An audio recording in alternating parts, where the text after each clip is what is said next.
নমস্কার, আপনারা দেখছেন সময় কলকাতা। টলি হলি বলি নিয়ে রয়েছে আমি সৈকত। প্রথমেই যে খবরের দিকে চোখ রাখবো একেবারে টলিউডের দিকে। বাংলাদেশের সংখ্যালঘু নির্যাতনের বিরুদ্ধে দেশের প্রথম সারির তারকারা একেবারে চুপ, যেন বাংলাদেশের কথা তারা জানেই না। হিন্দু নির্যাতনে তাদের কিছু যায়ই আসে না। তারা চুপ থাকলেও বলিউড দক্ষিণ মিলিয়ে বেশ কজন তারকা প্রতিবাদে সরব হয়েছেন। ক্ষুব্ধ অভিনেত্রী রূপালী গাঙ্গুলি প্রশ্ন, হিন্দুদের নির্যাতনের বিরুদ্ধে কেউ সরব হচ্ছেন না কেন? আপনারা প্যালেস্তাইন কিংবা অন্যান্য দেশের হয়ে প্রতিবাদ করতে পারেন, তাহলে বাংলাদেশের হিন্দু নির্যাতনের বেলায় চুপ কেন? প্রথমে দীপু দাস বলি হলেন, তারপর আবারও রোমহর্ষক ঘটনার খবর প্রকাশ্যে এসেছে। বেশ কিছুদিন ধরেই এহেন ঘটনা ঘটে চলেছে। হিন্দুদের উচিত হিন্দুদের পাশে দাঁড়ানো, একে অপরের দিকে সাহায্যের হাত বাড়ানো। কিন্তু হিন্দুদের সঙ্গে যখন অনবরত কিছু ঘটে চলেছে, তখন মানুষ কিভাবে চুপ থাকে? টলিউড বলিউডের তারকাদের মধ্যে এই প্রশ্ন ছুড়ে দিয়েছেন টেলিপর্দার অনুপমা ওরফে রূপালী গঙ্গোপাধ্যায়।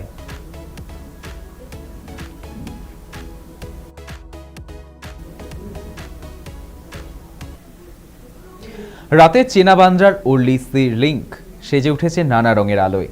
শহরের অন্যতম পরিচিত এই ল্যান্ডমার্কটি এক উদযাপন কেন্দ্রে পরিণত হয়েছিল। রাতের আকাশে তখন জ্বলজ্বল করছে ভাইজান।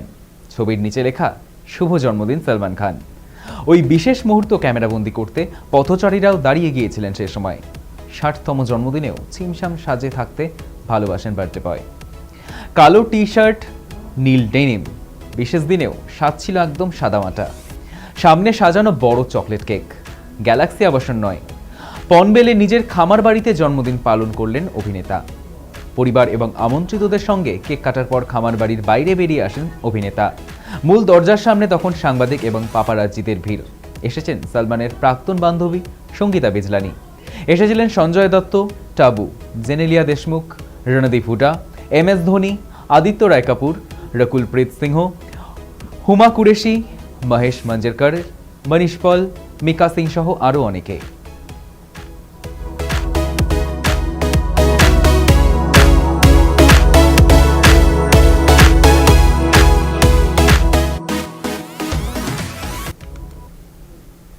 লগ্ন জেতার পর মধুবন্তী ফের হেনস্থার শিকার সঙ্গীত শিল্পী। ক্রমে কপালে ভাঁজ পড়ছে শিল্পীদের। ঘটনাস্থল নদিয়ার মাঝদিয়া। মঞ্চে গান গাইতে উঠলে তিক্ত অভিজ্ঞতার শিকার হন সঙ্গীত শিল্পী মধুবন্তী মুখোপাধ্যায়। লগ্ন জেতার মতো তাকেও নাকি ধর্মের গান গাইতে নিষেধ করা হয়।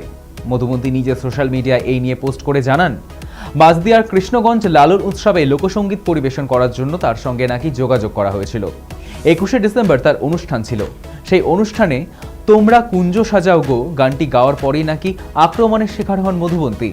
গান শেষ হওয়ার সঙ্গে সঙ্গেই দর্শক আসন থেকে মঞ্চে আচমকাই উঠে এসে গায়িকার হাত থেকে নাকি কেড়ে নেওয়া হয় মাইক্রোফোন। একই সঙ্গে বলা হয় যে কোনো জাতপাতের গান গাওয়া যাবে না। শিল্পী জানান যে তার দীর্ঘ কেরিয়ারে এমন ঘটনা আগে কখনো ঘটেনি। প্রতিটি শিল্পীর নিজের কাজ করার স্বাধীনতা থাকা উচিত বলেই জানিয়েছে মধুবন্তী।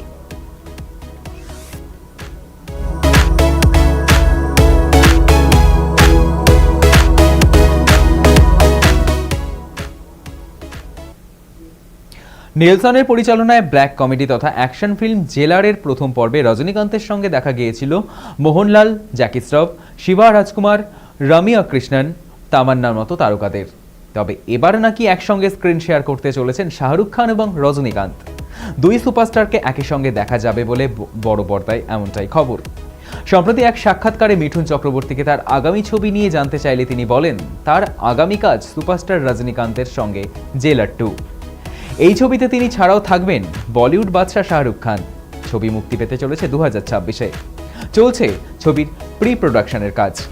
আসলে রজনীর ছবি মানেই দক্ষিণাতে সেদিন উৎসবের আবহ।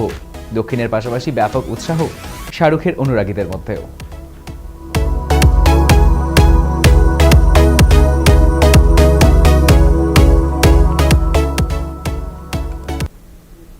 একের পর এক ধারাবাহিকে নায়িকার অ্যাকশনের দৃশ্যের ধারাবাহিকতা দেখা যাচ্ছে। গীতা LLB, জগদ্ধাত্রী, পরশুরাম আজকের নায়ক ইত্যাদি। এবার সেই তালিকায় প্রফেসর বিদ্যা ব্যানার্জিও। অভিনয় জীবনে প্রথম অ্যাকশন দৃশ্যে অভিনয় করলেন স্বস্তিকা দত্ত। পরিচালক স্নেহাশিস চক্রবর্তী বলেন, গত পরশু রাতে শুটিং করলেন এই দৃশ্যের। বিদ্যা বিয়েবাড়িতে যাচ্ছেন, পথে দুষ্কৃতীর হামলা। অসহায়ভাবে মুখ বুজে সহ্য না করে সে হাতের কাছে যা পেয়েছে তা দিয়েই মেরেছে গুন্ডাদের। এই দৃশ্য আগামী পর্বে দেখানো হবে। ধারাবাহিকের ট্রেলারেই দেখা গিয়েছে সপাটে চড় মারছেন প্রফেসর। সেটে ফাইট মাস্টার কৃষ্ণেন্দু ঘোষ ছিলেন।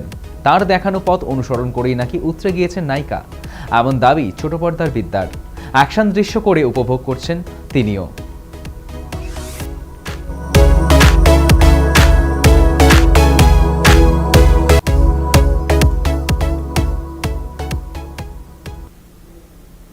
সুদীপ মুখোপাধ্যায় ও পৃথা চক্রবর্তী, তাদের বিবাহ বিচ্ছেদের খবর এখন সকলেরই জানা, কিন্তু সন্তানদের মুখের দিকে তাকিয়ে বারবার এক হচ্ছেন তারা।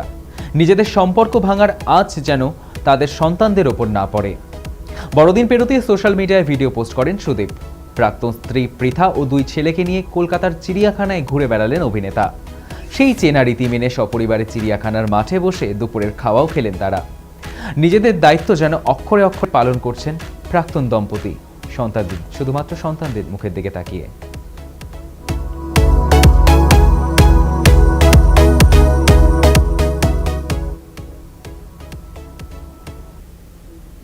টলি হলি বলি এখনকার মতো এই পর্যন্তই। দেখতে থাকুন সময় কলকাতা, সময় বলবে সময়ের কথা।